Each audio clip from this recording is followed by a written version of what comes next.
good evening, good morning, good afternoon, everyone, wherever you are in the world. Welcome to another edition of the Late Show from Tottenham on Tour, joined by it's the three Bs again, basically.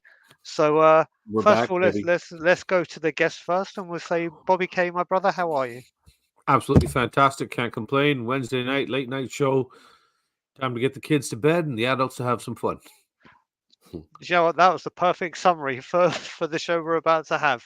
And of course, my partner in crime, co-creator of this channel, Mr. Brian Ireland. How are you, sir? I'm good, buddy. Watched some of the football today. It was mildly entertaining to watch a couple of teams in shambles, and enjoyed that a little bit. And yeah, doing well, mate. Doing well. Looking forward to some Spurs talk. And as you can see, we're still top of the league. You are absolutely But spot on. madness, but it's good times. So, first of all, just quickly hello to the two people that have commented. One is actually with us, so big up everyone from Bobby K. Dodgy. And Jazz Fusions Subgent Manchester melts brightened my midweek, sir. So That was listen, that was one of the games I was like. and also we have got Stuart Craven. Good morning to you, Stuart. Yeah, let's go back. Let's go back to Jazz's thing. So obviously today I put a tweet out, and only for tonight and tonight only. Bubbles everywhere. What a wonderful thing to have seen. And let's have a quick discussion. Is Eric Ten Hag sacked in the morning? I mean, it's funny because I was chatting with my buddies from the North End, of course. As you know, Brian, and too, Bobby, the couple of United fans, and they're Paul can be indifferent about things, but Connie's in a bit of a meltdown. So it's a good watch. It's mildly entertaining to watch your friends. I love watching my friends fall apart. I love watching them suffer when it's football related and it's Manchester United or Arsenal. I mean, I'm enjoying every day of the week of that stuff. So it's a good time. It's a good laugh. But to answer the question, is Ten Hag sacked in the morning? No, I don't think he's sacked in the morning. I think he's on the verge. Like you could see the look in his eyes as things are going poorly, looking him out on the bench, that he's not confident he's going to have the job in the morning. And I think you can see the players. They tried to play for him a little bit in the second half. I watched the game and they came out and they started strong, and then Newcastle got that wonderful goal on the counterattack to make it 3. And just after that, it was like, yeah, this team they're so mid-table. They're so average. It's great.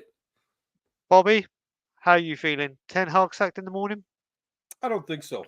You got to remember the big picture here is that United also kind of lost the ownership group that was going to be coming in and potentially taking over and bringing them back to the glory years. With that happening, the way the club is playing football, I just don't think they'll add more turmoil. If there was a manager that was out there that was available that could change everything immediately, I'd say it might be up for consideration. But the only name that comes to mind that's even available right now is, of course, our old guy Conte. I don't know if they're willing to take that kind of risk on him. That'd be great. It might be a bigger problem. I'll tell you what, Bobby. Someone chucked in my Levy Out group. They started talking about potential names of who may, and trust me, we're getting on to Tottenham straight after this. Potter. Yeah. Deserby was one. Potter was Potter one. Yeah. could be a name. So we never know. But I just wanted to say, because I'm getting very hot right now, I've done something very special for Belgium Hotspur. Belgium Hotspur, he's not in the chat from what I can see just yet, but I know he will watch this after. Always comments when he sees me on We Are Tottenham TV or on here. And obviously I've got a lot of Hollister gear because Hollister is very, very reasonably priced in this country. And he said, my God, you must have a contract, an endorsement with them. I said, yeah, but my contract's up for negotiation right now. Contracts have stalled. So I'm now highlighting, I'm rocking the Timberland. So other brands are available. But I am getting hot. So Brian, just take over the show for 1 second. Because Brian, have you pinned the comment to the top of the chat? I have not, but I will do that momentarily. Give me 1 second. But you can do what you're going to do while I do it for sure. Well, we can continue to talk about the results before Brian comes back and we move it to Tottenham. Because for me personally, I didn't want to see United and Arsenal go out at this point. Although it is joyous for us to watch them kind of fall apart and leave the competition. I wanted them to stay in there longer. The more games they're playing, the better. better. I agree. I agree. That's Yeah. better. The more games they play, the better. I would love to see them go out around the quarters or the semis of every competition. Just because just grind them right out, and it just puts us in a better position to maintain everything where we sit on top of the pedestal right now. So for that reason alone, I'm kind of mixed emotions with them leaving the Carabao Cup. I'd like to see them there, but I'm definitely not shedding any tears about it. Exactly. So very quick, we'll go through the comments. People will see there is the Tottenham on Tour merchandise. We do have other tops available, and it's at tottenhamontour.com. If you want to support the channel or grab yourself a shirt, more will be coming out. There's different sizes, different colors. There's tops, there's hats, there's everything. Just a few hellos, and then we'll get into the Spurs stuff. So first of all, Stephen Cartwright, good morning, evening, afternoon, wherever you are. Enjoyed watching the scum get smashed by West Ham. It was fun.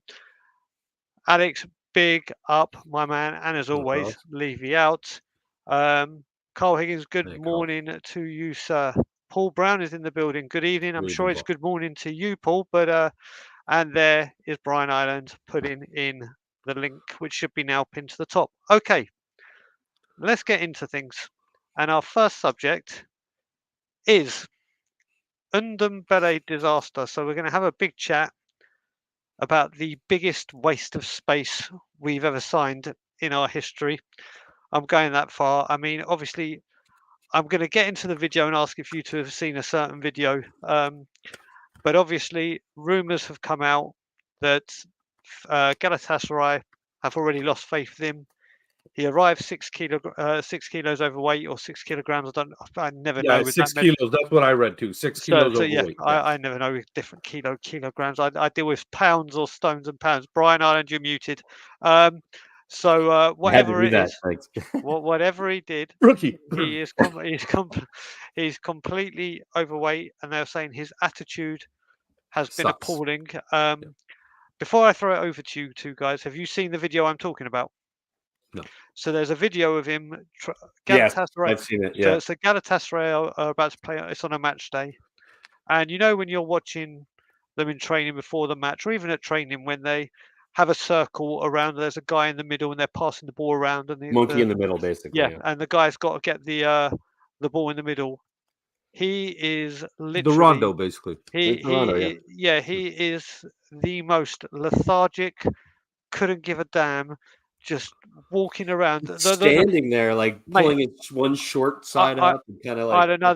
The thing that got to me, what it reminded me of, is the meme and the gifs they've made of John Travolta in Pulp Fiction, when he's like, that's what he reminded me of. I mean, he could. It looks like they're cutting ties in January. He's coming home. I'll go to you first, Ireland. Your thoughts, Ireland, on Ndombele in general, just his Spurs time, another loan, another fuck up, and what the hell was going to happen in January? Yeah, I mean, he's got his contract's going to run out, and he's going to leave, thankfully, because he's been still on the bill. I believe he's got 18 months. Yeah, he's going to be on the wage bill for a bit longer, but it's coming. He's coming to the end of probably one of the worst transfers, not in just our history, but in history of transfers. Like, considering the cost and how incompetent he has been, despite the talent that's there when it comes to performance, and his ability to understand the value of what he's capable of. He's going to go down as one of the worst signings in history for any club, and I feel for him a little bit. It's very briefly feel for him a little bit, because I just don't think he's matured like some players do. I don't think he's had the right leadership around him, the right people telling him the right things to do. So it's a shame when you see talent like that. As we all know, right, when he came in, we were first talking about him at Spurs and the potential there. We talked about it on this channel, and I think probably originally on the podcast, that the potential for him being the best midfielder in the world because of the quality that he has. And then the absolute disaster of him just not giving a shit, and he just doesn't give a shit, and that's really what it comes down to. It is what it is. It's a shame that we still have to pay his wages to some extent. I'm not sure what that loan deal looked like as far as how much the Galatasaray are paying for him, but damn, absolute trash and in a waste of talent. So Bobby, I'm just going to add to you. I'm going to let you have your say, but just to bring up an extra point, like Island was just saying, Tanguy Ndombele's wage, 200 grand a week. Heung-min Son's contract, 190 grand a week. Crazy. That's crazy. Take it away, Bobby. Where do you go after that? I've always been, you guys both know me. For those of you who don't know me in the chat, I'm the ultimate optimistic kind of being. I try to get behind our players. I was really excited when this kid came in. I didn't know anything about him before he came over. Watched highlights of him, of course, before he came. When he came, I saw flashes of greatness, and I thought we were going to have something. At first, with the managerial changes, the system changes, his positional changes, then, of course, getting rid of Aurier and Sissoko, who were his two biggest mates on the team that helped him kind of get adjusted to life in England. Them being gone, that hurt him. So there was a lot of things that kind of helped me gain sympathy and build sympathy for the kid and still kind of give him the benefit of the doubt. Under Ange, I was one of the few people that right from the beginning before the season said, I can't wait to see this kid on the pitch. I honestly thought that he would have been the guy that would have been up there with Madison playing at that level kind of thing with the skill that he has and everything. And I thought, okay, now we're on to something here. The shadow of Kane is gone. Everybody else has the opportunity to step up. He's a young player. Another opportunity has been afforded to him, and he decides to chuck it out the window. What's even crazier to me... He did get injured, which was like... Sorry to interrupt, Bobby, but... Yeah, he got injured in preseason, wasn't it? The timing of that injury compared to like what was happening, because he was building momentum, but then he got injured. Yeah, but why did he get injured, Brian? Because he doesn't take care of himself. Yeah, 100%. Yeah. In reality, that's the guy. It's not like he was playing a lot of football for us. So had he maintained himself and fought for his place, he would have put himself in better shape. So he would have come back into this preseason stronger, if anything. It's just the fact that he mentality is a telltale going back, actually. So the point you bring up actually shows how weak he was coming back and what his mentality was coming in underneath Ange. You had the opportunity to come in under a manager is going to play attacking football and is going to suit the style of football you want to play and unleash your abilities and let you go out there and play to your skill level that we've seen. The guy's got great talent. There's no denying that. Just such a lazy piece of shit. It drives me absolutely crazy. What is more amazing in all of this, in the report and everything, with the 6 kgs overweight and everything, the poor attitude, the fact that it's pretty much been decided that in January he will be returning to us, which is another problem, obviously, because we're going to have another toxic individual that's on wages higher than the people that are starting. So as a starter, it's going to, you start thinking, why am I working so hard when that guy's getting paid double to sit on the bench and do absolutely nothing and eat his McDonald's? But what's surprising to me is, Turkey is known to have vicious fans, for lack of better words. They get on their players. They demand. They have expectations that must be met. Especially at a club like Gala. Yeah, and it's it's the biggest club there, and them and Fenerbahce, right? So the fact that he went there in what is arguably a hostile football environment and still decided to just kind of chuck the bucket off to the side and say, screw it, I'm just going to coast here as well, shows me that this player has no desire, no commitment, no passion, no love for the game. He's the kind of player I wonder if you go back and think, did he really get into this for football, for true footballing passion, or for a paycheck? And well, this is it, Bobby. I mean, that's a question should be asked. Just going before I have my say, I'm just going to bring a few comments up we've had. Greetings from Bali. Welcome to the We Are Tottenham TV family, my brother. Another place in the world we're reaching. Tottenham on tour family, Bri. But we'll what did I say? We are Tottenham. We are Tottenham TV. I'm so programmed. It is part that. of the family too. So it's not Yeah. huge. So welcome Cheers, to the bud. Tottenham on Tour family. I hope you are subscribed. I believe we're like 3 away from hitting 7,500, Oh, which is nice. huge for us. Lapping up the tears, moans, and tantrums from Man U and Woolwich mugs worldwide on this glorious Thursday morning. Keep up the good work on Twitter and YouTube, Mr. Daigle, sir. Thank you very much indeed, buddy. We've got Neil. When we ship in, we're chopped liver, Brian. we'll come to that later. Adrian, what are you panelists doing up What so are we early? supposed to do? It's mid-evening for us, sir. It's mid-evening for us, or late evening, should we say?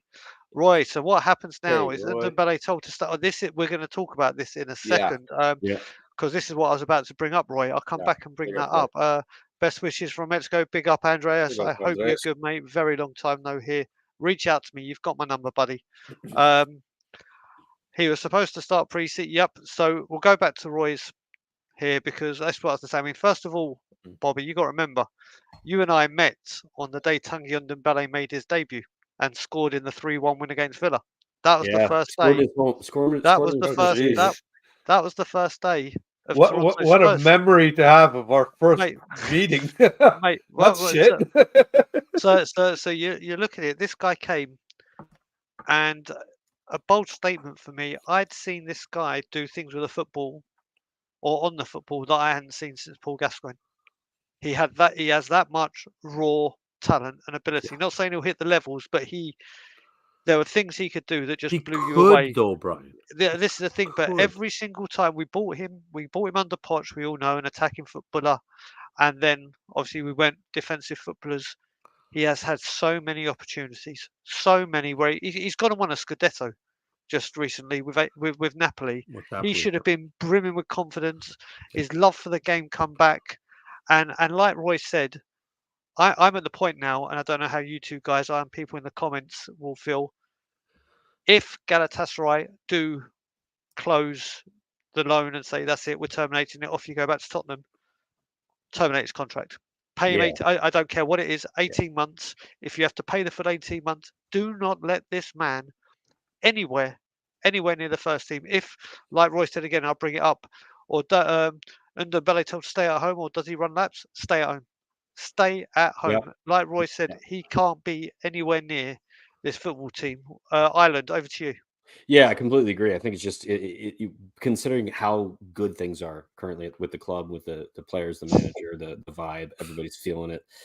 You can't bring a player like this who just doesn't have the right mentality. And I don't think Ange allows that. Ange is just too smart when it comes to mentality of players and why he buys players, not just because of their skill set. It's often because of how they think and how they participate when it comes to being a teammate, and he just isn't a good teammate. So yeah, I would imagine that the club understands the mistake they made and that Ange would never let it happen. Exactly. And before I ask you, Bobby, about it, Rob, my man, all the way in New Zealand, the Scotland Yard is about 5 to 10, 10 or 15 minutes, because you got to get from Spadina all the way back towards Union. So about 10 or 15 from the CN Tower. Yeah, if you come out of Union, where you can see the CN Tower, you can walk from the CN Tower to there in like 10 minutes. Yeah, exactly. I don't know how slow Bobby's walking. Bobby's like chasing his kids around and running away from his wife or something. When I come out of Union Station, it takes 5 to 10 minutes. Ireland knows me well. Exactly. But Bobby, back to you, brother. When we're talking about what to do with him. What to do with him is basically package him up and ship him off. Before the loan, I understand the numbers were 20 million to buy him out. At this point, when you look at a Champions League qualification spot in fourth, in fifth, I believe, is worth 20 or 25 million, correct? I don't know the numbers. You guys know that. What was that again, Bobby? I missed that. I'm just saying, to qualify for Champions League for Tottenham, if we finish fifth or fourth, it's like between 20 and 30 million, right? I don't think it's that high. I think it's a little less than that, like 14 I think, or something like that. Let's say it's 12. It doesn't matter. Let's be conservative. Let's say 12 million. Okay. Yeah. Do you risk bringing in such a disease into the team that effectively ruins everything that the manager has already built? Because that's how fastly it can come apart under this kid showing back up, I'm afraid. Because me, like I said, you know me, I have a bad habit of comparing it to real life working situations. If I'm doing the same job Okay, you're Bobby, doing, Brian, just you know, yeah, I'll give you if you finish fourth, yeah. you get 37.4 million. Oh, he was closer If than you I come was. There I you fifth, thought go. it was less than that. Wow. if you come fifth, you get 35.2. So it's 2.2 million. The difference Okay. between fourth But and it's fifth. over But obviously, 30 the million. riches of Still getting quite a fourth. ton of Yeah, money. Yeah. Yeah, it's over 30 million. Yeah. So that being said, the point being that I think this kid is effectively such a disease at this point that he could come in and derail the entire team. I think he could bring in such a toxic environment, especially with the youth we have in the squad. And they are going to see that this kid is being paid. He's the highest paid now with Kane gone, is he not then? Yep. So he is the highest paid player on the team, and we don't Yep. even want him on the Yep. bench. So, and he's sitting up in the Don't even want stands. him at the club. Well, that's what I'm saying. At worst case scenario, best case scenario, Yep. he's gone. Right? Worst case, he's sitting in the stands. And I'm on the pitch, and I'm looking up, making 70 grand a week, working my ass off on that field, looking up at this piece of shit fat bastard eating out of his McDonald's bag. It's gonna eventually, human nature, it will burn inside. It will create a toxic environment. He is a cancer that will spread. It'll end up being such a horrible situation. It could eventually and effectively cost us Champions League places. That being said, 35 million for fifth, 37 for fourth. If we lose even fifth place because this guy's back, we would have been stupid not to spend the 20 million to get rid of him. Well, you look at this as well, Bobby, and I'll come to you first on this. When you look at this right now, even if we didn't cut his losses, and I think now it's come to the time. If he comes back, no one's going to want to touch him on loan. No one. And Not anymore. any people that do are going to be not as a Napoli, not a Galatasaray, that he won't want to go there. Yeah. He'll just sit here. I think Sheffield. he wouldn't go. He wouldn't But go that's there. what I'm problem. That's In the Premier League, that's about the highest level I'm willing to give him. And they're last, right? Yeah. A little over the top. Yes, we get it. A little from column A, a little from column B there, Jazzy. A little from both, my man. That was Sorry, quality. I know That I was don't quality. I talk had to- toxic. I don't do had to that. I poke don't that talk like that about players, but I'm just so brokenhearted by this kid because Brian down here knows every time I even talked about this kid, I still had an insane amount of hope. Under Ange, I thought, this is it. There we go. Yep. Here we go. Finally, we're going to see this beast unleashed on the footballing world. And he's just going to be, he's going to be amazing. He's going to have Spurs fan wondering why we even got Madison. But no, this shitbag shows up and turns into a tubby bastard because he's having too many kebabs over there in Turkey. And turns into Bobby. He's been that way since we bought him. But that was from the McDonald's. Now the kebabs added another 6 kilos, we're hearing. So, fair enough. You know, I really had so much hope for him, and I'm as a parent, it's looking at like a child that's disappointed you. That's how I feel. Burger, he won't go there. Only McDonald's, Stuart. Only McDonald's. Well, I mean, this is it. I mean, I don't. Can you see can you see any club willing to, or no club in their right mind would take a punt on him, would they? And they certainly, let's just add to that, if they said that and then we turned around as a club and said, right, you've got to pay all his wages or we're only pay 10, 20, 30% Tottenham paying that, who in their right mind is going to say, yeah, we'll take that risk? Yeah, I don't think anybody. I think honestly, the bridges he's burned when it comes to the potential, because that's all we talk about with players like this, that the seemingly where they could end up based on the talent they have. He's just continuously proved that he doesn't have the talent of being a winner, of being a player, of being a teammate, like to strive towards doing something better. He is selfish and is just going to enjoy the life he's going to have from the millions of dollars he's made. He's probably be broke when he's 40. So yeah, I mean, right? You know, we spent a lot of time talking about somebody that has disrespected our club and has disrespected the game in a lot of ways, and I feel like it's a bit of a waste of time. Yes, you know what? We're going to change the subject, but we're not going to Right. chat. No, I just wanted to throw this in quickly, Brian. Go on I was then. just Go on, buddy. trying to look it up. I am seeing that we bought him, and so far the scheme breakdown is we signed a 5-year contract on £52 million, and includes an annual average salary of £10.4 million. And currently, this is an unofficial report, but we're on a 60-40 split with Galatasaray, where we're paying Okay. 60% of his wages already. Pretty standard. Okay. No, but Okay, we're so paying 60%. That's pretty standard. yeah, Though. that's So throw in Well, the extra 40 and get rid of this guy, man. Come on. Yeah, now. but when you're the owner, like when you own the contract, it's actually like a 60-40 is a pretty reasonable deal. so. Yeah, I know So 50-50 is common, right? So listen, listen. That's enough to win. Before we change to the next subject, just want to bring up because Kyle has been spamming this, and I'm just going to bring this up and So say it right Kyle, now. KPV. Who would have thought? I remember this day. I mean, all Spurs that fans was a will great game. remember this Yeah. game very, very fondly. This was just as I was booking my ticket to move out into Canada. What a game this was! What a game! What a result! What a performance! I can't believe Dele it's Alli's been best 6 performance. years. Yeah. 6 years. It's insane. It's insane. But the next subject, and it's a subject I really, really, you can see the smile on my face already because it's all about one boy and one boy only.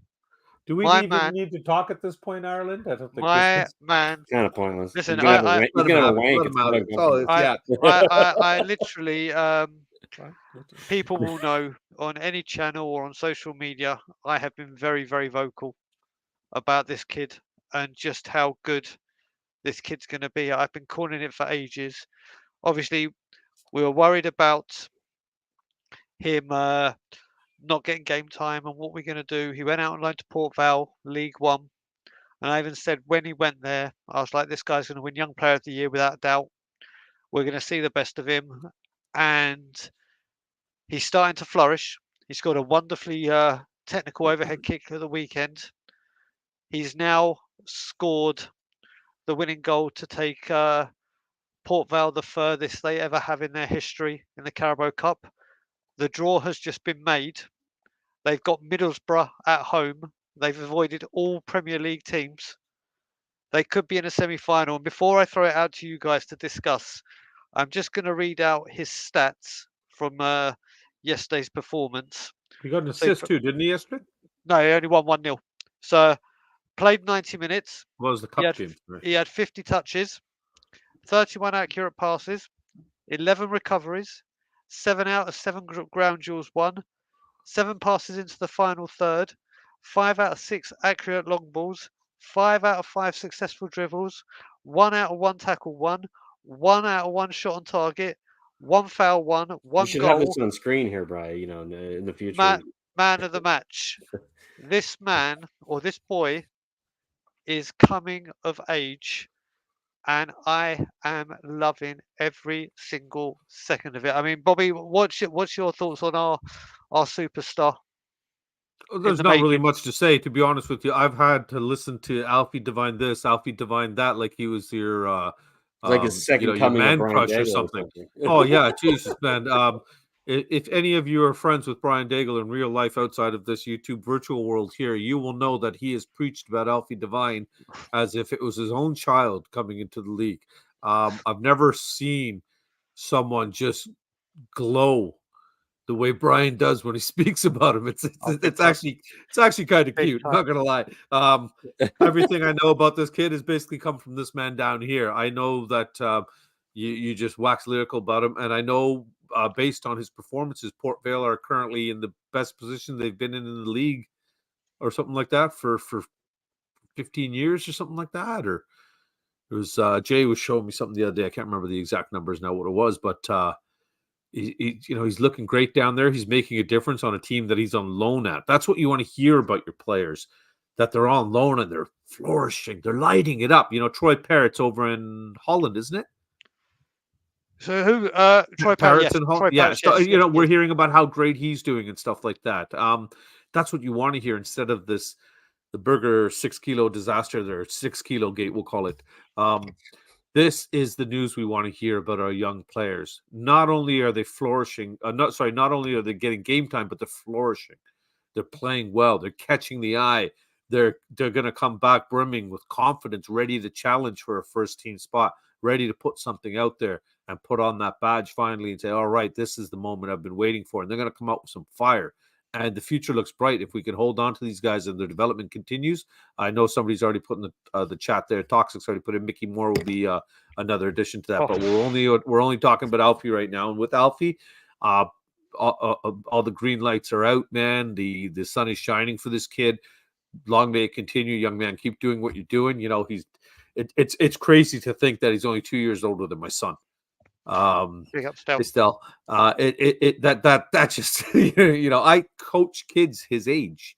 You know, Jay's league goes up to 19, and to think that this kid is doing this and representing Tottenham, it's great to see, and long may it continue. Yeah, so before I go to you, Arnie, just very quickly with Toxic, there's Devine, there's Dorrington, there's Phillips, there's Donnelly, who's on absolute fire. Yeah, Donnelly's on. There's Felice, there's Sunsup Bell. The youth is coming through, and the pathway is there. Listen, Jazz, Alfie can play. He's playing everywhere for Port Vale at the moment. He's been playing advanced midfield. He's been playing on the left and the right of a front three. He is one of those players that have got the ability to play anywhere. I think his best position is like the Teddy Sheringham role, being like not a second striker, but dropping deep, being that man between those, like a Bruno Fernandes or someone in between the lines. He is just absolutely incredible, and I cannot wait for him to get back to Tottenham. But Ireland, your thoughts on the superstar? Yeah, I'm gonna tone it down a little bit because I hate to put too much pressure on young players. And you know, he's 19 years old. We've seen a lot of players come through that have had that sort of extra attention put on them based on what managers say. We know obviously what happened to Marcus Edwards with the pressure and the next Messi. He dribbles like Messi, and you say something like that, it gets into a kid's head and things change. So I'm a little concerned about like over the top on this. It's League One, right? He is, you know, it's not a difficult league, so a really good player is going to stand out in League One. And you know, not to say that it doesn't tell you anything. It tells you that he's above that level, which is good. It means he's at least championship, and then potentially, as he grows, he's going to be, you know, he's going to do well in the first team.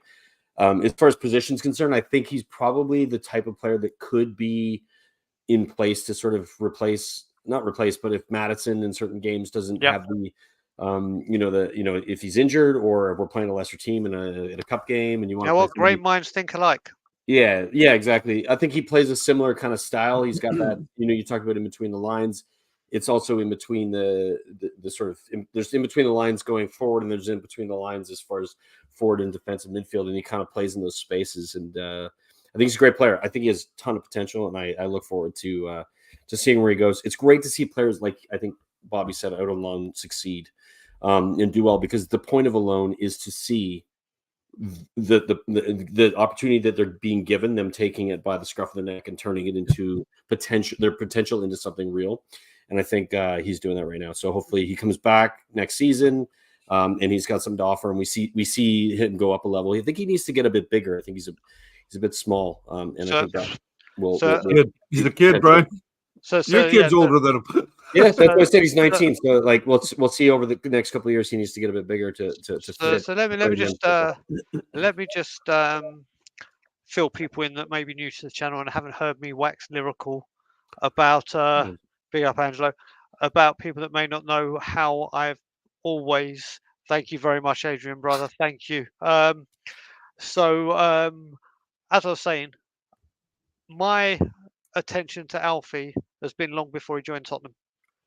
When he was at Wigan, a couple of my parents' best friends, their son was on the medical team at Wigan when Alfie was there, and he kept talking about this kid, and he said this kid's medical, like his stats, his fitness levels, they said they're off the chart. At 15, they're like, it's better than some of the pros we have right now. They were saying it's like people talk about James Milner now, and how at 38 or 306, whatever age he is at the moment, I forget, he's always top of the health charts. They said this kid is a talent.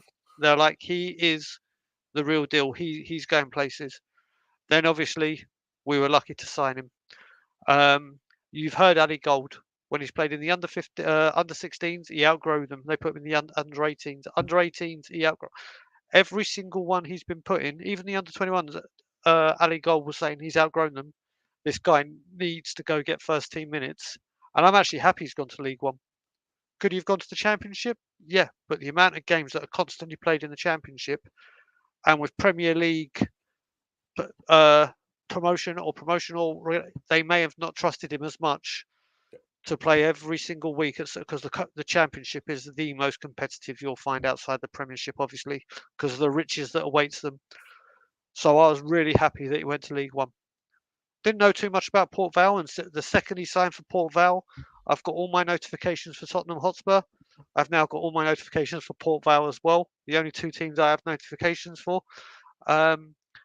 And I just wanted to see him get a lot of first team minutes. He's got the first team minutes. He's been away with England and then got called up to train with the first team in the first international break. This kid is the real deal. I forgot to put it on when I'm in England. When I was in England, I actually wanted to put a £10 bet on, and I never bet that he'll be in the England World Cup squad that comes here to Canada, America, and Mexico.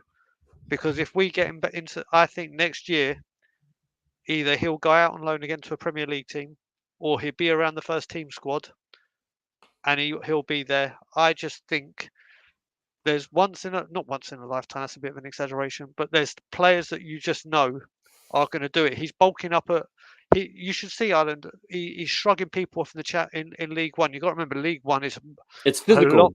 It's physical. I get it. I'm not discounting him in any way. It is, but it is League One. It is 2 divisions lower. Big up Ren Vicario 001. It is. We have to, keep his feet on the ground.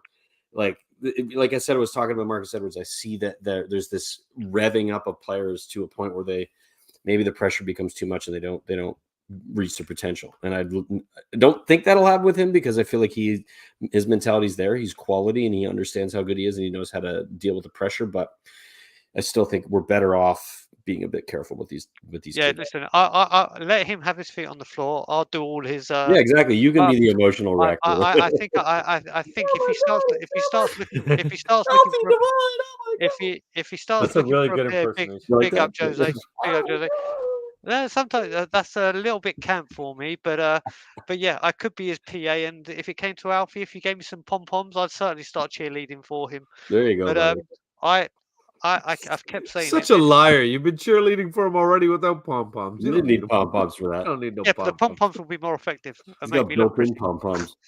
But no, listen. I'm telling you now, this kid is going to be a superstar for both club and country. I keep waiting, because the second that a certain person sells this football club, the very second it's official, the first thing I do is buy a Spurs shirt with Alfie Devine's name and number on it. No Maddison, no Van der Ven, no Destiny, no Son. The grief you're going to get on Twitter/X when you do that. Oh mate, and I couldn't goddamn care, because I know it's hilarious. I've been saying it the whole time, and when this comes true and Alfie is leading us to glory, I'll be like, told you so.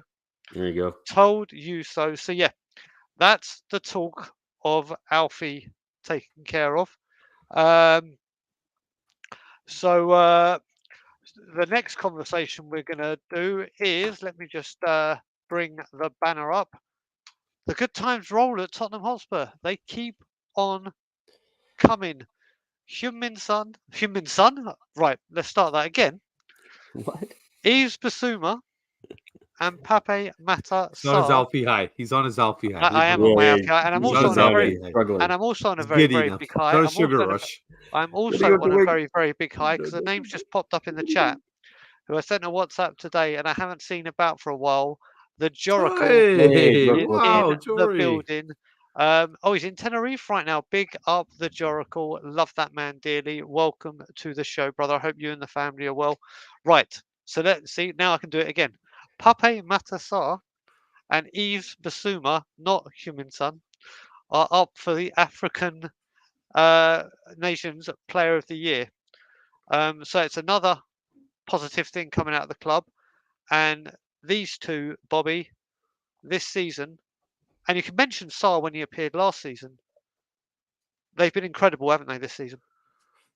Bissouma obviously more of a standout than Sarr, but the fact that this kid is coming in and being thrown into the first team and putting in a performance is fantastic. Both of them have been great, but Bissouma is finally the resurrection of Ndombele that we've been waiting for a very long time. You know, press resistant, great on the ball, gets through, cuts through players, moves the ball forward. He's just been everything we hoped we were getting when we brought him over for Brighton in the first place. So this is well deserved. I'm hoping one of them actually takes it home. I'm curious to see who else is on that list. I know you said that there's some other big names. So Funny you say that. Give me let's one hear it. moment. Let's hear it, buddy. Let's do it. I'm not going to. There's 30 players. Yeah, on this yeah. No, just hit list, the major names, the ones that So, would. I'll give you the major names. Here we go. So we have got.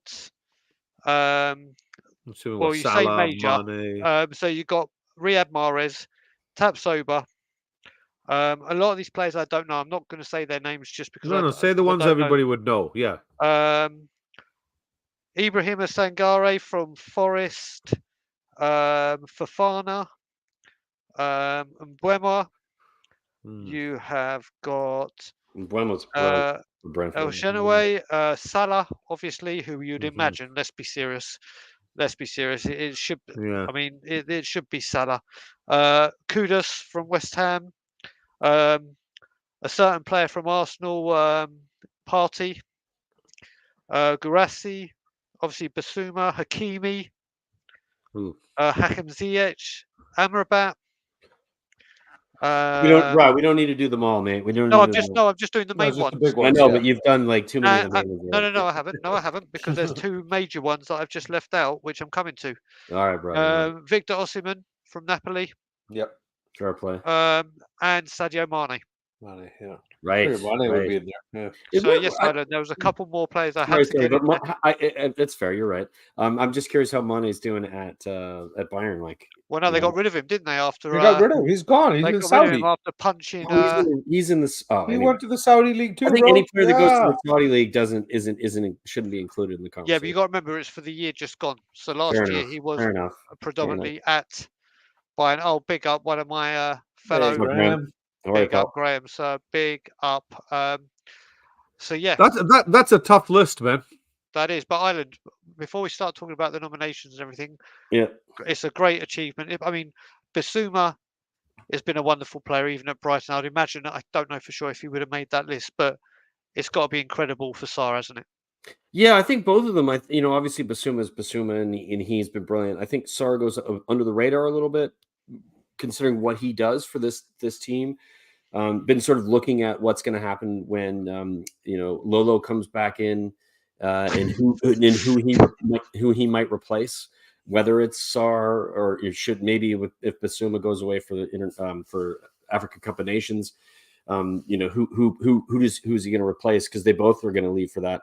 Sarr's been absolutely fantastic. Like, he's allowing us to play a certain way because of his work rate, because of his tracking back, because of his understanding of how to get across the pitch, not just playing in the one side. He often plays on the right, but you can see them sort of shifting around and getting into the space that Ange wants them to get into. I think Sarr's done a wonderful job. I think he's been brilliant. I don't think he's going to win this award, but to see the nomination, I think it's really good for the club. I think it's really good, again, for the momentum that we've created as a club right now and where we're going, and all of the different nominations and things that happen is recognition of all the things that are happening on the pitch are right, and we're doing really well. So impressed with both of them. I think Bissouma in that position is arguably the best in the world, or one of them in that conversation. He's in the top 5 of best defensive midfielders in that position in current form. I'm not going to say of all time, of course, in current form. He's been absolutely fantastic, other than maybe too many yellow cards, but both of them deserve a ton of credit, and the reason why we're top of the league at the moment. Yeah, I mean, what I'm going to say about, I'll speak mainly about Sarr, because I still can't believe Antonio Conte had Sarr and Bissouma in his ranks and just would not budge to find a way. Wasn't Sarr out on loan though last season when? Well, no, he played against Milan, didn't he? He was out. Right. So he had that wonderful performance against Milan. So And true. for me, he's the only one that could hold his head up high after the 2-0 game that you were at, Bobby, the NLD. And then you look at it this season. In the first game of the season against Brentford, we had Emerson and Ollie Skip. And Emerson was exposed a few times because Ollie Skip weren't running back to cover him whilst Emerson was doing what he was asked for by Ange. And then he changed it for Man U and he put Porro and he put Sarr in. And obviously, Ireland, you were at that game. I was. Pape Yeah. Matar Sarr scored. He was And incredible. the work rate, his off the ball work is absolutely Was it? second. Sorry to interrupt, Brad, but that game he came back. Who I forget what it was. It was against Fulham, maybe, or I forget who. Where he the distance he ran And to come diving back- headed back. Yeah, and the, Fulham. yeah. Fulham. What did you just do? He came from nowhere. It was unbelievable, unbelievable. It's his work. It's his work rate. And to think at 20 years old, he comes in and I think Bissouma, Maddison, and Sarr are just an incredible trilogy. Yeah, That all can go. Obviously, we've got Benson Core coming back. I think we're going to have a hard time getting in there though, exactly, because but the this way is the we thing. play, We give him the play. We give him the time to ease himself. There's no in. rush. Ready? There's exactly beforehand. It's on you go. You're No playing. rush. You're fit. Yeah. People have been saying his passing. It needs to be improved, and do you know what? Yes. Maybe it does. I would agree. It's But- funny. I think No, he it gets does. better. But what Yeah. you've got to say with it is, we're now playing attacking football. So you're playing these passes to try and get foot. So you're going to make these risky passes, and sometimes they're not going to work. Then you've just got to look at the Crystal Palace game that we've just played and won. He's heavily involved in both goals. Yeah, that cross Heavily. pass for the second goal was But absurd it's brilliant. It's brilliant play by Spurs to work it to Sarr to pass that ball. to get there. Yeah, I agree. But also he's up the top to set up the move for the first goal. He has been incredible, and the fact that the fact that he's 20 years old, like Adrian said just a minute ago, he won young play this 2 years ago, African 2 Young years Player of the ago, and he is just growing from strength to strength. I mean, Bissouma, I did watch on Spurs' What a player. app. On Spurs' app, they've put together like a 7 to 8 minute clip by clip of all the showboating or tackles and everything he's done, including last season when he played very sparingly. But Bissouma this season has just been on another level, hasn't he, Ireland? Yeah, it's incredible. It's so hilarious considering that he didn't get into a Conte side with his ability to keep the ball and control a game and transition from that deep lying midfielder to it's Dembele, yes, not Ndombele. It's it reminds me of Dembele when sort of his ability to keep the ball really close to him, turn, cut. Players can't take the ball away from him. He's incredible. He's been everything that we thought we were getting last season, and more, a little bit more, because I feel like he wants it more because he was not given the chance that he deserves. So yeah, Bissouma has been fantastic, absolutely fantastic. If there's a chance of one of them winning an award, it's probably going to be Bissouma because of his just his contribution to why Spurs are top of the league right now. We'd all agree that had he not played in most of the games that we've played, you'd been like, not sure we would have won that, or not sure we would have kept the ball, or like just he's just had so much effect on how we play. So absolutely love him. Absolutely. Yeah, he has. But Bobby as well. The effect he's had on the pitch. He's probably had just as bigger influence off the pitch, hasn't he? Also Well, true. this is a guy that's basically, like Ireland just said, this is a guy that's coming in and taking advantage of his opportunity. We're just griping about players given opportunities and not taking advantage of them and throwing them away. This is a guy that's grabbed it by both hands and decided, not only am I going to step up, but I'm going to make a show of myself. Yep. And fair play to him. Credit where credit is due. This kid's kept his head down. You never once read about him bitching and moaning that Conte's not playing him or whatever. There was no animosity towards the club or anything. There didn't seem to be any ill will out there. You didn't hear his agent going around putting him on a shopping list because he's not happy. Kid kept his head down, kept working, and now we're seeing the fruits of his labor. So it's absolutely fantastic. I'm so happy for him. I'm proud of him. It's nice to see somebody finally play to their abilities. We knew he had it. It was disappointing when we didn't see it, but now we know he just wasn't used properly, or he wasn't used at all. Systems matter, I think, Bobby. I think systems matter, and I think that's why I had hope for Burger Boy, but Tangy, the system might have affected how one end of the guys, spectrum to the other. This kid stepped up. This is what I was about to say, and you both have to say on this after. Exactly what George has said here, and I've said this on multiple times. Strange. If you look at Conte when he took over Chelsea, he was playing a different formation to the 3-4-3 that he always plays. He tried something different. Then they got battered by the Filth 3-0 by Chelsea, by the Filth. And straight away he went back to his 3-4-3. So it's like, right, I've tried this. Didn't work. It doesn't work. I'm going back to what I know. He had 10 of the 11 players that knew the role, and only Victor Moses that he needed to work on. And Victor Moses did incredible for him. They go on a 15-game unbeaten run, and who beats them? It was us, but they go on to win the league. So he's shown, okay, I tried it this way. It didn't work. But when you have people like Bissouma and Sarr, and you could see that the 3-4-3 wasn't working, and we didn't have the players to play that formation, why would he not realise when you got someone like Bissouma and someone like Sarr go, right, do you know what? Like I did at Chelsea when it didn't work, I changed back to the system I know. Well, this time the system I know not's working, but the players I've got could probably play a bit different. This is the bit I just don't get.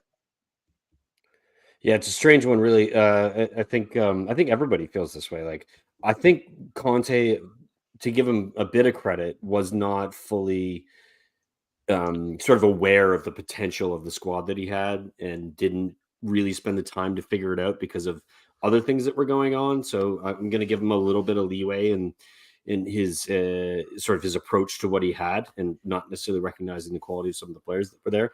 But I think he was so caught up in like the expectation and some of the things that were going on in his personal life, losing people in his life, that it just didn't really, none of it was ever really going to work. And in the players that he could have probably made his time at Spurs inevitably successful by winning something, he was too terrified of the potential of him being wrong that he didn't allow them to play. And the Bissoumas obviously and Sarr, those two players, I mean, we've seen as soon as they came in an Ange system, just immediately made Tottenham incredibly difficult to play against. And that's what we thought Bissouma was going to do initially. He was going to come in, he was going to go, boom, I'm on the ball, it's mine, I'm going to do what I want with it. You have to take it from me. Everybody else get in space, and I'm going to give you the ball after I keep it for as long as I need to.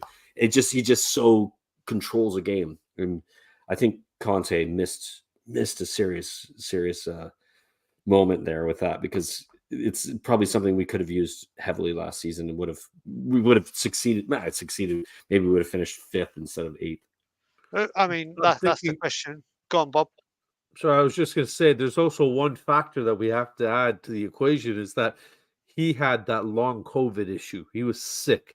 There was a fatigue issue. There was energy issues and stuff. He lost two important people in his life as well. Or are you talking about Conte? No, I'm talking about Bissouma. Oh, Bissouma, yeah. Bissouma had the long COVID, so he might not have had the energy levels. He might not have shown it in training. He might have been playing at a lower level. So that's why Conte didn't pick him. We'll never know. We weren't flies on the wall, unfortunately. But at the end of the day, what we're seeing now is him flourish. Is it because he's in the Ange system and he's been given freedom and he's been unleashed, or is it because he's finally better health-wise? He's back to 100%. Brian, I know somebody that's in their second year of suffering long COVID. They're consistently fatigued.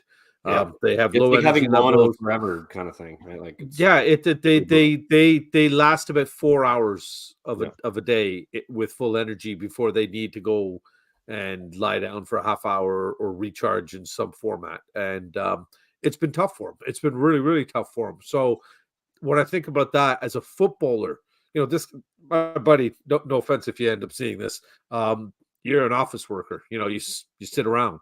We're talking about a professional footballer that's expected to exert all of the energy out of his system in 90 minutes. So when you only have a certain level of energy to put out, it's not kind of at the level that everybody else is putting out.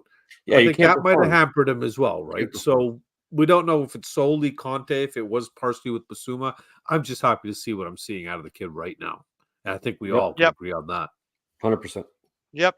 So there you go. We'll go on to our final subject, and this subject could probably be the longest one because it's going to incorporate something to do with the ownership as well because of where we're going with this. But obviously, the club have announced a new chief scout coming. Whether obviously you would imagine this is Lange wanting to bring someone in from Villa who he knows, and Mackenzie, who has been at Spurs, is 2016, 2017, I think. yes, he's coming back, and I'm just going to read out. I mean, obviously, we know some directors of football, or all directors of football, will make some bad transfers. It's obviously part and parcel of the job, but players he had a major impact in.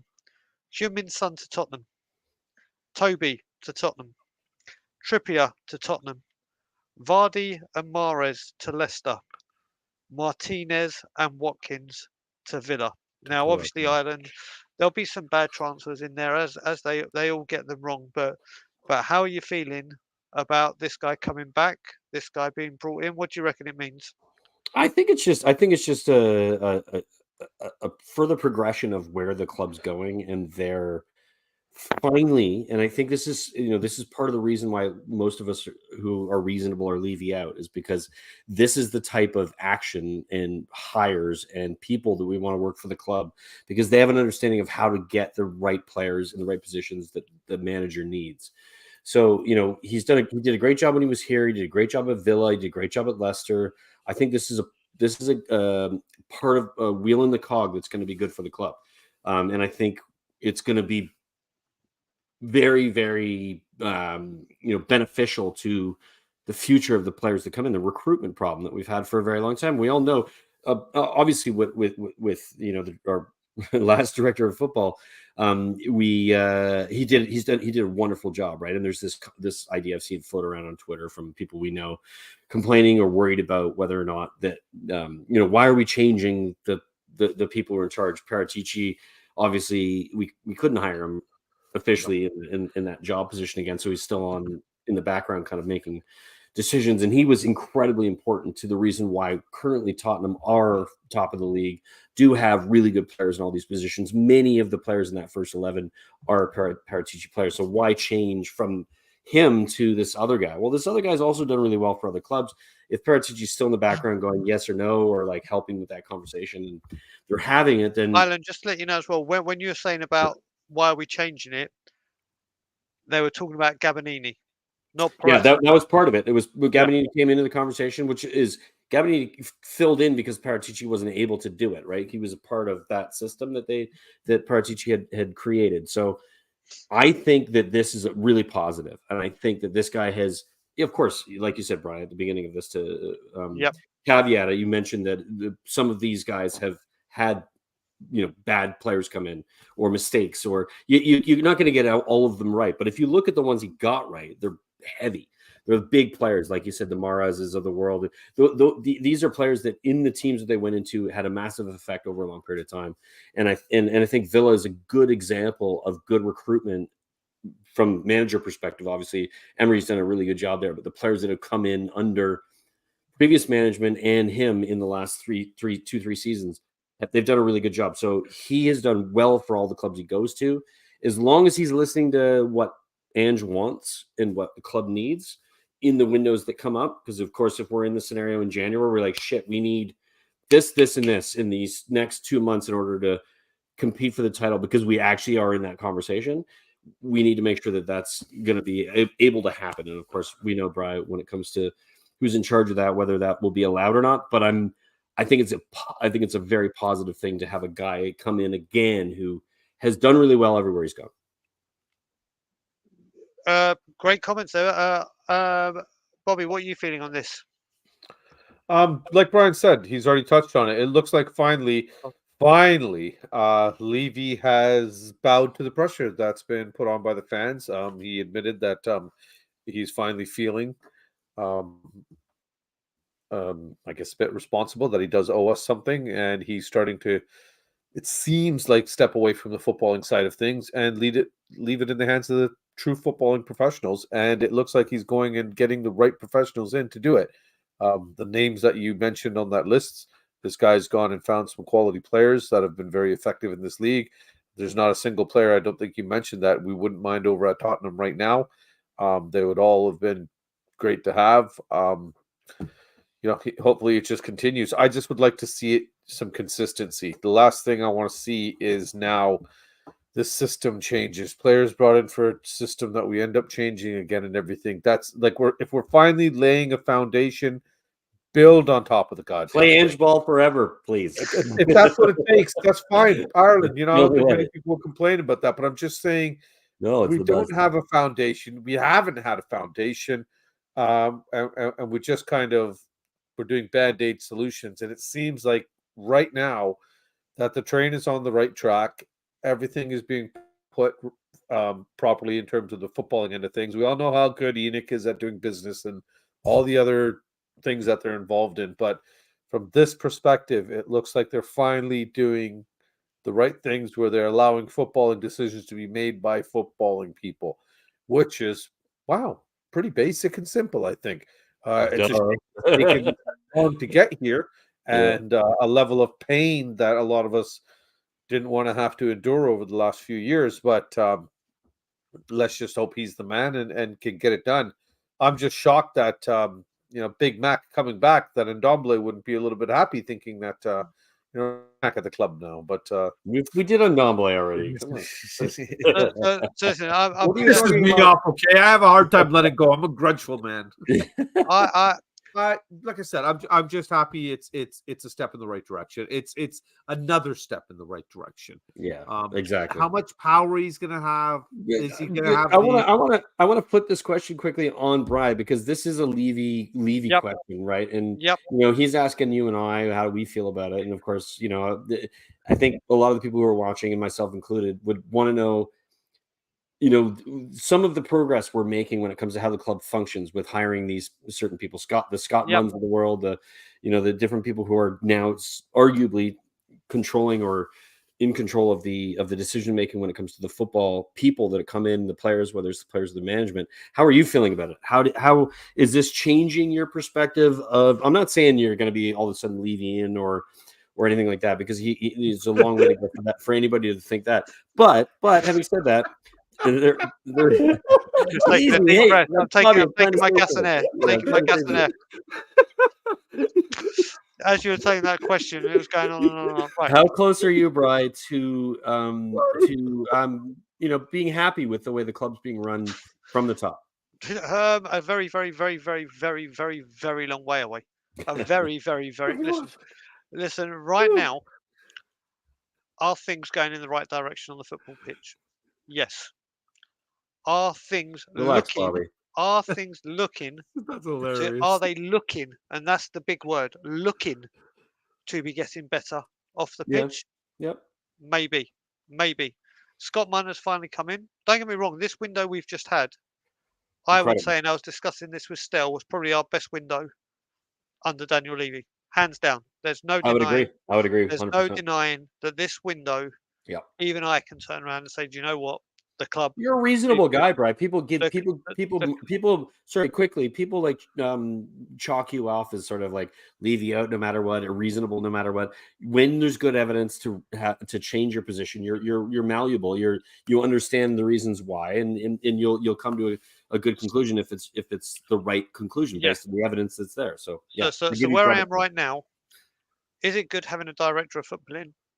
Fantastic. Is it good that the director of football has come in and now taken his chief scout who knows our club? It all looks brilliant. It all looks fantastic.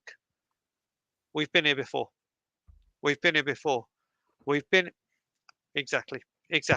We've been here before. I just had to ask the question. That's why I started laughing, because I was like, there's no way.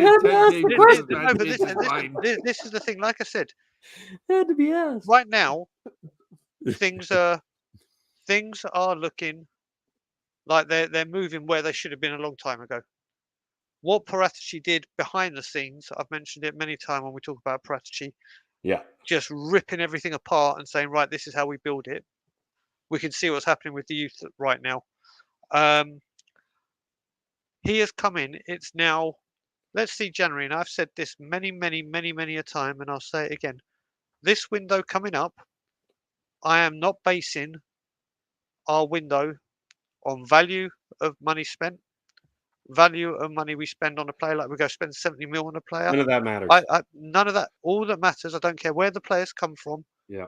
is I want them in by the first week of January. At least 2 or 3, because when these players go, Can I quickly add to that, Brian? Because I Yep. think I don't actually care when we get them in, as long as it's addressed for the fixtures we have. So depending on who we're playing, I think the thing that matters the most are the players that fit into the system and that Ange has asked for, because that's the point of supporting the manager is what is he asking for? What positions does he need them in? And are they addressed in order for us this to Ireland, this is move where I'm going. When I say how quickly, right? you got to remember, if we are where we are right Yeah. now, come January, Son, It Bissouma, does have to Sarr, happen early. gone. I get that. They're Yeah. gone. They're Yeah. gone. Yeah. And I don't want to see Fair a enough. Pedro Porro that we knew on January the 1st. He wanted to come on January the 1st, and then we're scraping getting it through on the 31st. Yeah, it needs to be But done in a reasonable period of it time. needs I to be completely done. get. I agree with that. You've got the 2-week break or the winter break at the Yeah. beginning. Is there not a better time for a player to come in and get used to the players and And everything? For 2 weeks? to be fair, Brian, too, if it's being done correctly, they already know what right now, or at least they're close to knowing right Yep. now what we're likely going to need in January with AFCON, with fatigue, with potential injury, with potential thinness of squad in certain positions, center half obviously being one of those. They should have already addressed that. They should already know exactly the positions that they're probably going to have to fix. And so early means that they're doing the things we would expect them to do in this period of time right now. Not, okay, it's January, let's think about what we Well, got no, to do. I want And deals then done wait till the end of the fucking I month. want deals done like Van Dijk with Liverpool. Yeah. The fee was agreed on the 31st. He was at Anfield on the 1st. He signed on the 1st. He was available for the next game. I'll get to the 5th, and then I'm This- with you there. But I So feel you. yeah, that's what I I mean. feel what you're saying. I feel what you're saying. I agree These completely. players, and like I said, if these Yeah. players come in like exactly. This is the thing. But what I will say, and I'm sure I won't put words in Graham's mouth, but what you can say, like you said, right now it looks. Looks very good. I can listen. I can go downtown tomorrow and look in the Lamborghini showroom and take a look at a Lamborghini. Doesn't mean I'm going to get it. So you can literally have it where this guy's come in and it's like, right, this is what we want. And should they come in, but what I will say in fair play is it looks like they're trying to get their ducks in a row. Yeah. Once they get their ducks in a row, it's whether Tottenham Hotspur then listen. Yeah, so to quickly add to your analogy there about the Lamborghini coming in, are the people who are going to make sure that that Lamborghini gets sold and is the best version of itself in place to make sure that that's the case, so that the gear is good, that the equipment's good, that the car's been built properly, right? Like, let's use that and continue use that analogy. That's important. It has to be understood. What do we need? Why do we need it? And make sure that if you're going to do it quickly and do it efficiently, so that we're not spending a ton of time or money or fucking around, so that when January hits, we're ready to go to that next level because we understand what we want to do. So this is. I mean, Bobby, where are you on this kind of discussion? I'll be honest with you. I think you're going to be very disappointed come January. Who's going to be I do. disappointed? I think you're going to be disappointed come January, and everybody that expects more than a player or two. I don't think we're going to get 3 players. I think we have too much deadwood that still needs to be cleared out. Now with this Ndombele disaster resurfacing again, that's another player that's going to be coming back to the club that we're going to have to look at getting rid of. If we do buy him out, that's 20 million gone down the drain right there. We are a numbers club. I don't think that we're going to completely give up our business end of things just to start looking at footballing 100%. I think it's a slow process, and I don't think this is the window that's going to judge it for me. For me, it's going to be the summer window between now and 8 months from now is what I'm going to be looking at to see where we are. How have we backed him? Have we cleared out unnecessary dead weight? Have we brought in players that are in the Ange range that he wants to bring in, the caliber that he's looking for? Are they suiting what we've already kind of brought in? We look at Vicario, Van de Ven, Udogie, everything, young players that have very, very high ceilings. And it's going to be great when these guys start hitting their peaks for us, especially with the age group that they're in. If they can all come into their prime at once and they're all still with us, we could have a good 4, 5, 6 years of dominating football. So I want to make sure that we, like we've already kind of touched on with the addition of Mackenzie there, we are building. I don't want to push the build to the point where we have structural cracks, is I guess what I'm trying to say. No, I want to continue the smart build. I don't want another Ndombele disaster. I don't want another Richie disaster. I don't want another Sanchez disaster. There's too many players that we've thrown money at, and it seems like it was just for the sake of throwing money out there for appeasing the fans, and I don't want to see that happen. That was my point about it. As long as Ange says yes to the players, because it's about his system. And that's what I'm saying. That's why I don't think it's going to be 3, Brian. I don't. But it's about I don't know how many it's going to be. It's what we need.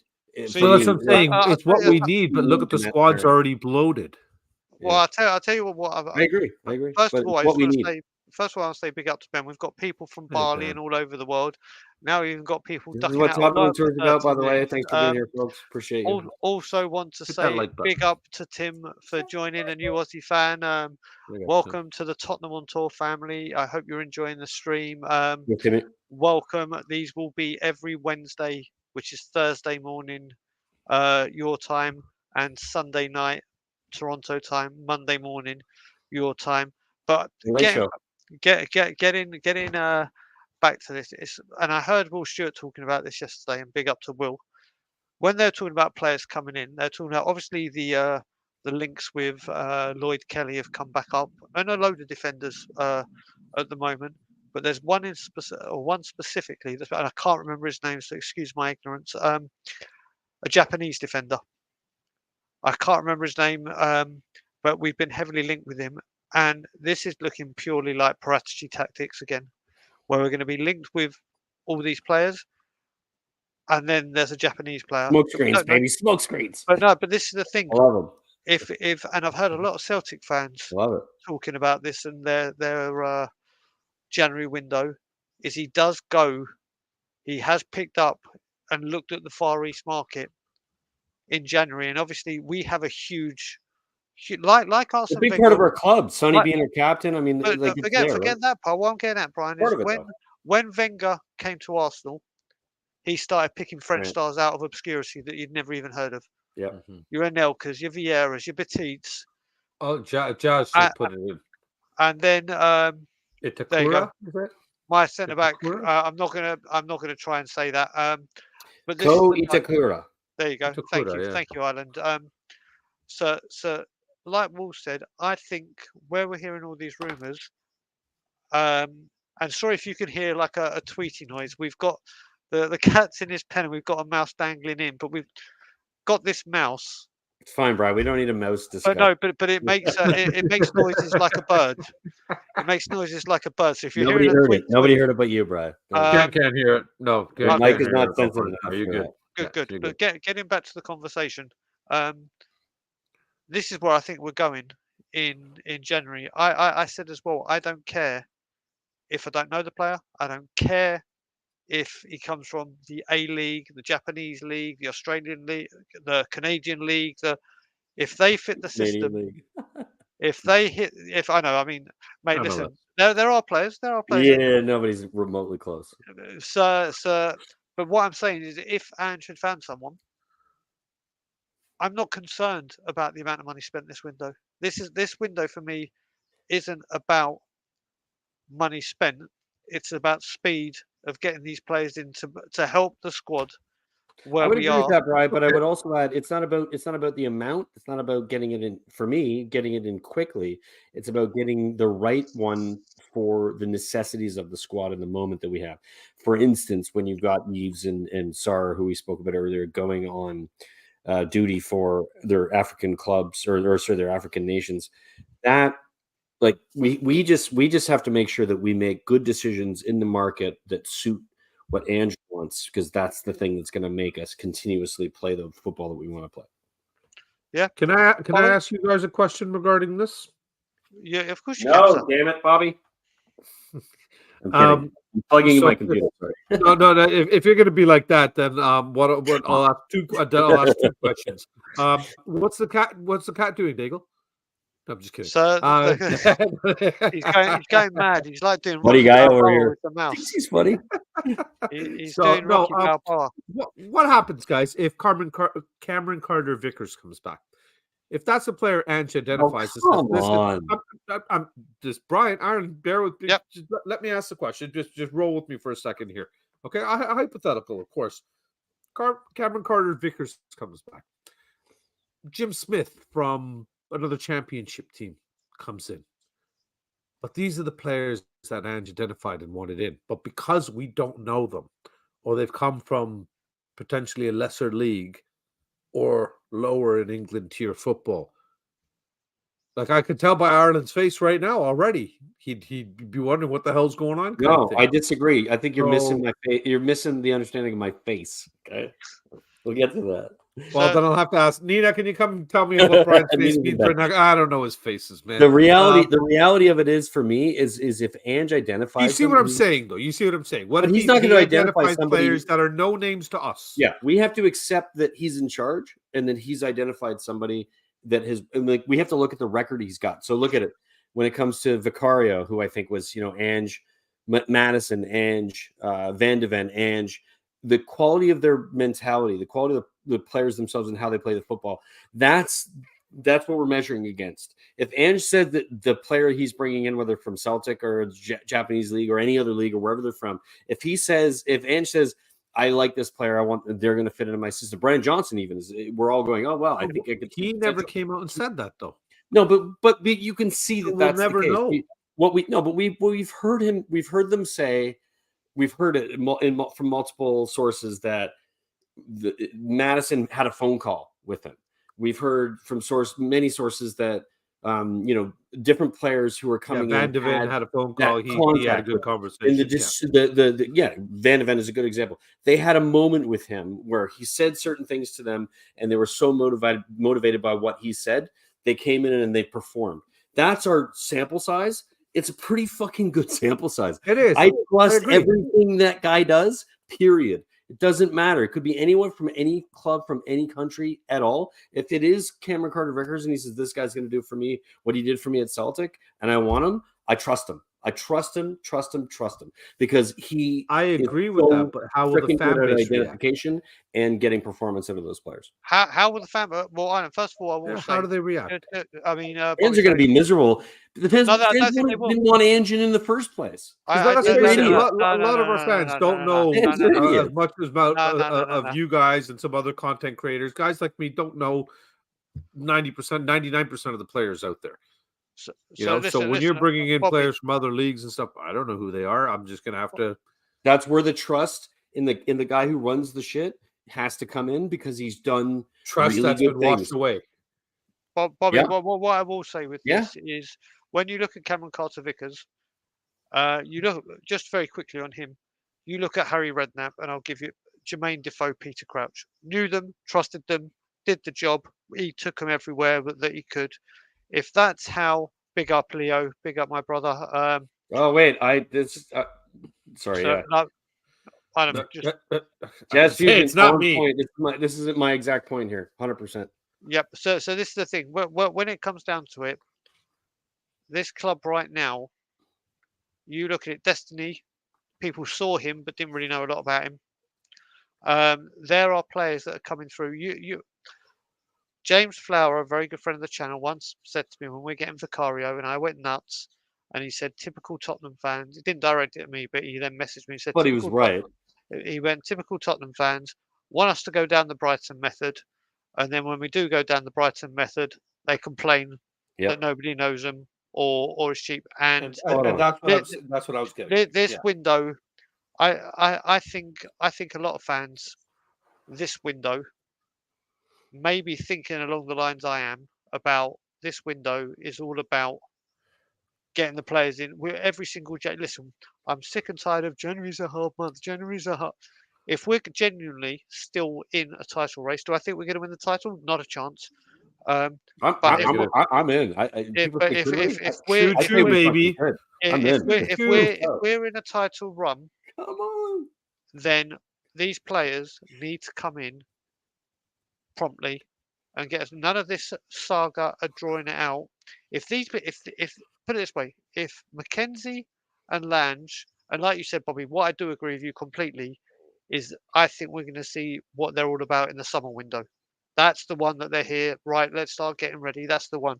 Don't you But think, in though, Brad, January, quickly, don't you think that depends on what position we're in January? well, I still think they're planning already for the. They'll Sure, be. but don't you think that changes if we're still in first or in the top three? Well, this is what I'm and getting at. we're with 5-6 points between us and whoever's in first in January. That changes. Well, this is when we're going to see if the footballing people have got the power, or Right. a certain person has Yep. got the power.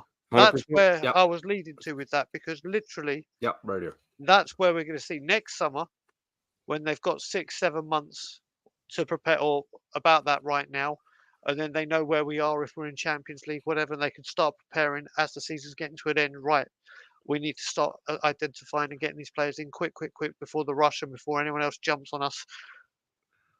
This window, if we are still up there and within a really decent chance, and we blow this window, then it's that if we literally cover our bases early, if we have a successful window, and I don't mean that on multitude of players, I mean we get the players in that is needed, that fit the system, not because like Richarlison, they're a decent deal, so let's do it, or anything like that. If we need, I personally think we definitely need another centre back without foul.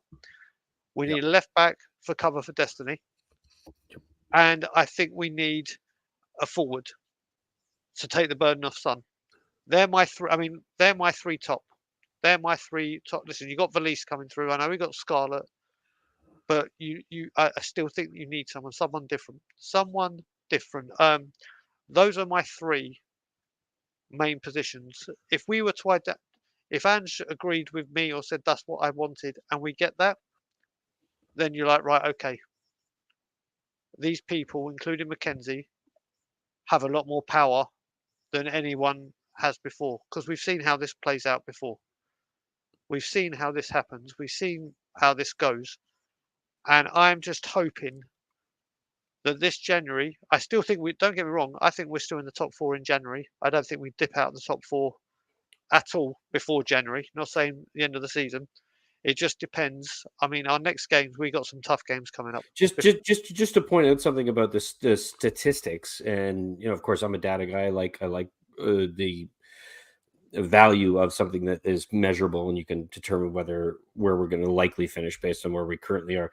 The lowest any team has ever finished with the amount of points we've had at this point in the league is third. No, it's not. No, it's not. Except once. Yeah, sorry, my bad. I cut you off. My bad. Yeah, thank you for letting me finish. It happened one time, and I think it was Arsenal, if I'm not mistaken, who did it. Who didn't finish in that third position, but they did finish fourth or fifth.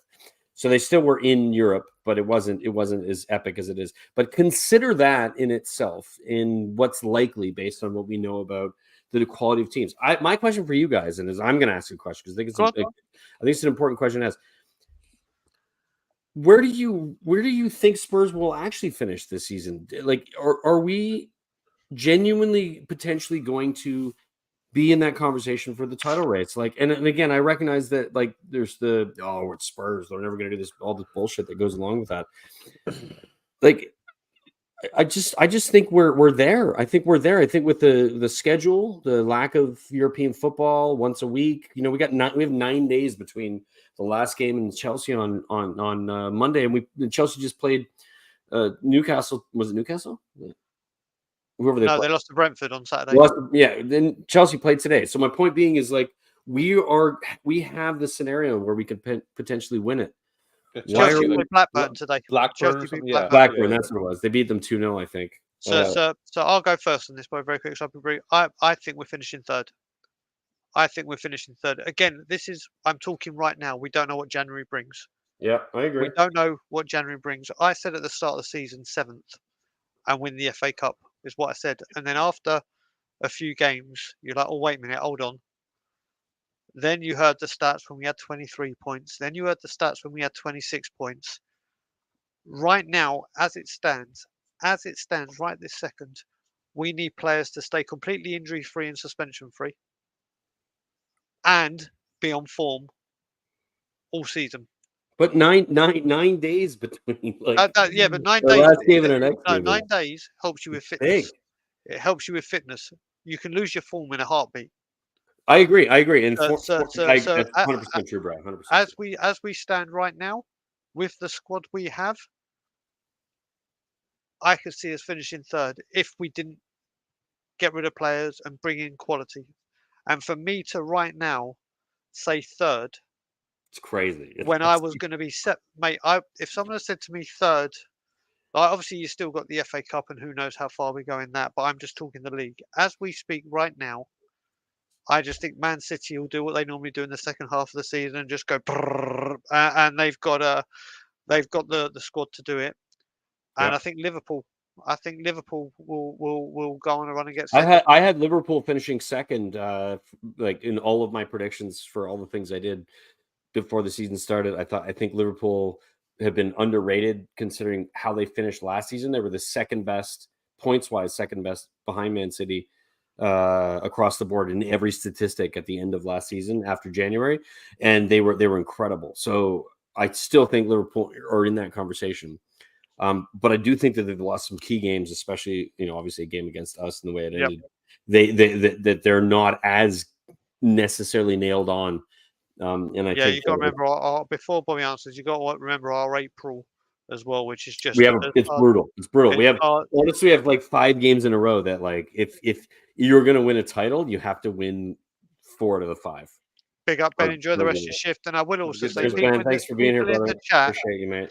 People Get in a the t-shirt. chat, It's in the thing. Go get a t-shirt. Whilst Bobby is answering the question, everyone in the chat, and there's 48 of you still with us, put where you think, as of right now, before the window, you don't know anything that's going to happen. Right now, bear in mind injuries, suspensions, form, yada, yada, yada. Where would you say you think Spurs are finishing come what may? Bobby, your answer? And I think I know what he's going to say. I knew it. First. We're a quarter of the season in. Not only are we in the title race, we're leading it. We're setting the pace right now. Yeah, we've got a thin squad. Yeah, we got players that are playing above what the level that we thought they were going to be at. Yeah, we've got a manager exceeding all expectations of himself and the squad. Yeah, we're seeing our football team and our board finally make footballing decisions. Yeah, things are going the right way. So, yeah, I believe we can freaking win this thing. Until we are mathematically eliminated, I will believe we can win this thing. I know there's going to be some people in the fan base. Well, there's some people, Brian, you know the way I am all the time, bro. You're a positive fella. I think we're going to win the league if we were in 14th with 3 points from 18 games. We're not out of it yet. Exactly. That's just my mentality personally. I honestly think they can do it. I think there's Cinderella stories in every sport. We've seen it happen. There are Cinderella stories. Leicester was 5,000 to 1. A handful of squad players. There you go. Exactly, BBC. Come on, BBC. That's not so wrong. Come on, BBC. He's one of the biggest supporters of the channel and one of the best names. Great name. Great name.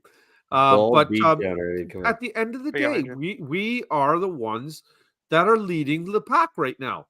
I don't understand why. That's why it frustrates me when fans of other teams kind of come at me and they're like, "Oh, you're lucky to be where you are." Well, we could say that about any team that's in any position. They could be unlucky to be where they are with some results. I love it. Okay, I love it. By all means, blow my phone up all day long about how much you hate me and Tottenham. Whinge. Love it. I love it. Cry for me, Arteta. Cry for me, my friends. I want to believe that there's something special happening here. I really do. And I see it. I feel it. All of us feel something different. Can I talk to this? It's the can I talk to this point? Because Hopium it kills you. Go. I want to talk at this point because I think this is a mentality thing, and I think Brian and I, you and I have sort of had the conversation of like whether to be positive or whether to expect bad things, and when bad things happen, Yep. if good things happen, it's better. I disagree with that mentality. I think that's silly, but I understand why people think it. So don't get me wrong. But the thing that I think is the most important when it comes to like enjoying football, enjoying the things that we like about the sport, is allow yourself to dream, right? Allow yourself to think that there's potential to win the Champions League, to win the league, to win whatever cup, whatever tournament you're in, right? Like I want to allow myself that, because that's the thing and the reason why as a player, when I played football, I played a ton of football growing up. That was the reason that gave me belief to go on the pitch and perform. Like to think that I could win a title, could win a league, which I did many times. I was on a bunch of really good teams, so we won a bunch of things. But that was the mentality. Was like, there's an expectation of being that good because you fucking care about it enough, and that's what matters.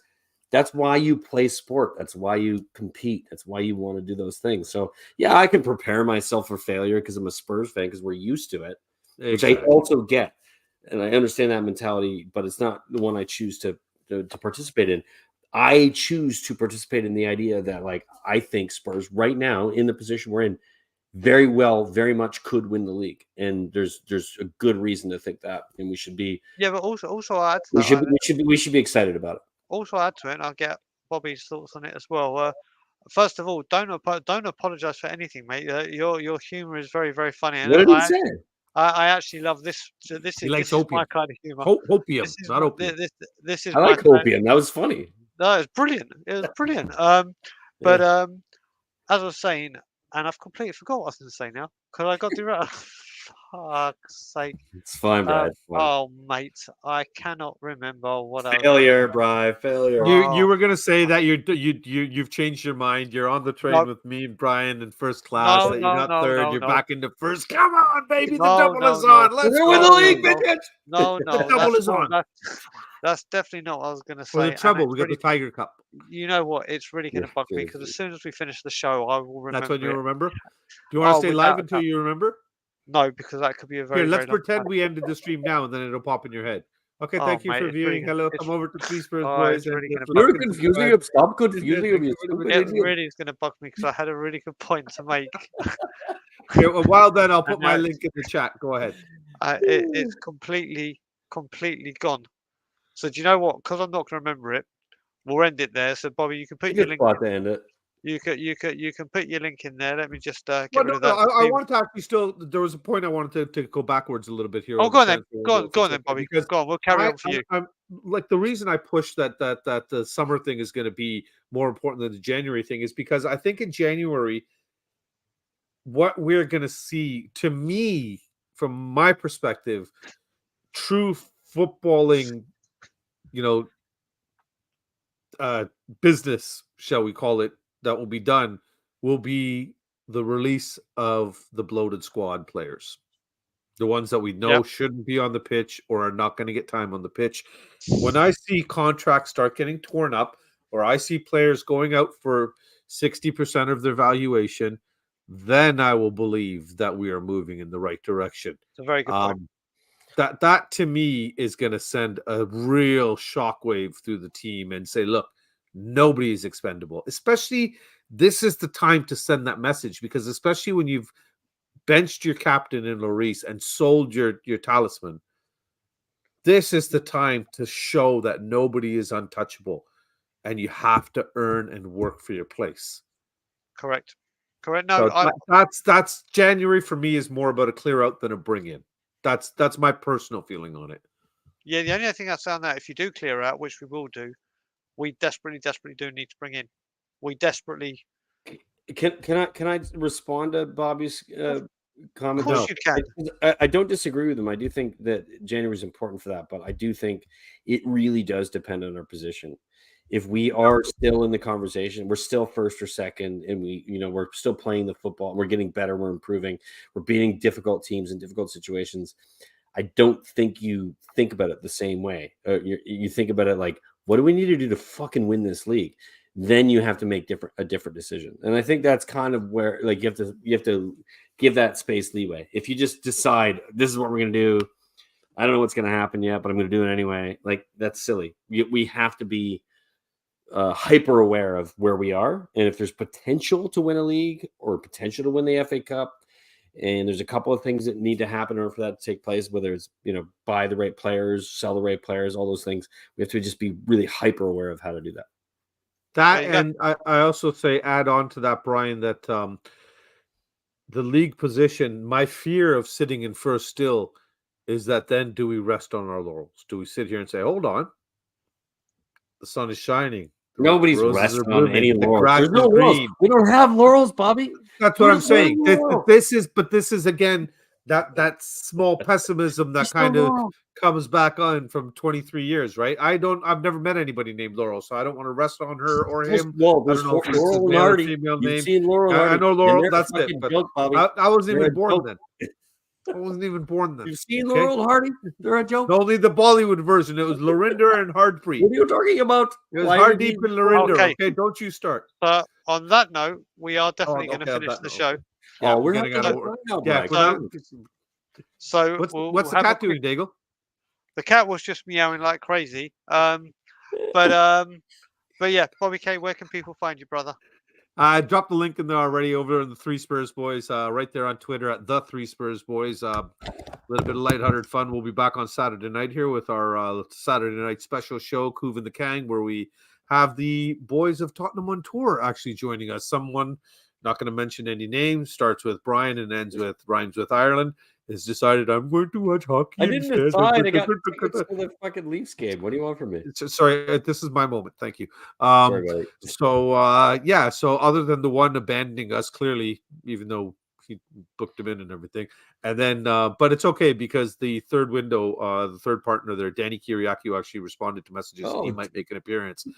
Shocking. I know. Shocking. Trust me. Yeah. I called Ripley's Believe It or Not, Ireland, and even there, the lady on the phone, you heard the phone drop. Ready? Yeah. So get on over. We just keep things a little bit light, a little bit of football, then we'll settle into some games and have a little bit of Saturday night fun. And appreciate you guys having me on again. I'm enjoying these late night shows. It's nice to see a handful of different people in the Bobby, you're a staple here, buddy. You're a staple. You will be on the show. Subscribe already. Appreciate that, Ireland. All I will say is Tottenham on Tour will obviously be back on Friday with Cockerel Doodle Doo with Ben Kaufman and guests. Sunday we'll be back. Hopefully the three of us, definitely myself. I would imagine Bobby and Ireland if they're free on Sunday for another episode of The Late Show. Monday is obviously the small game against Chelsea. So we'll be having a big talk on Sunday about that. And then Tuesday, we will have me and Johnny, the return of Anja Management.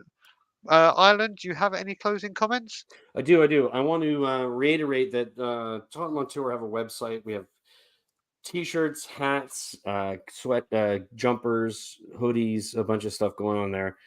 Hop on over, help support the channel. It really does allow us to do different things and grow the channel and grow the community. So if you can hop on over and buy a shirt, it's really nice. They're well made. It's a good tee. Brian and I both wearing them. So support the channel, help us out. It'd be great. I would add that, and just I want to thank obviously Bobby K and him and his family and who he is to this channel. Appreciate the shit out of him. Thanks for being here, Bobby. And you, Brian, my partner in crime. It's been a pleasure. This is what we do. Thanks for being a part of the channel. Everybody who's been here, there's 45 watching right now. The people who listen from now until the end, like and subscribe, do all the things that make things grow, because we really love what we're doing here, and it's getting better, and we're really enjoying ourselves. So hopefully you guys are too. Hopefully you are. Yeah, I'll just add, just keep an eye out. I enjoyed myself tonight. Bobby, you're a brother. We'll be making an announcement mid-November about some very festive shows that are coming that are going to be we do. We got some great stuff coming, but I don't want to. It's really Diwali special. A lot of fun. So listen, it's all for you. It's all for you. What I will say is like, comment, share, subscribe, and as always, Levy out. Come on, you Spurs.